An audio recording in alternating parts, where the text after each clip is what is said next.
Hi everyone, back with me again in this channel. On today's tutorial, I'm gonna show you how you can select multiple elements at once on Canva.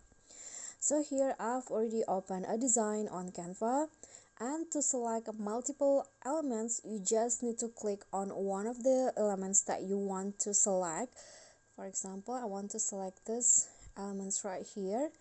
So just long press on it and there will be an options at the bottom to select multiple. So click on that. Then just click on the other elements that you want, like this. Okay, so after that you can just, for example, you want to group it, just click on group, and that's it. Okay, so that's all from me. Thank you guys so much for watching. Don't forget to like, comment, subscribe, and also click on the thanks button below. I'll see you all on the next tutorial. Bye.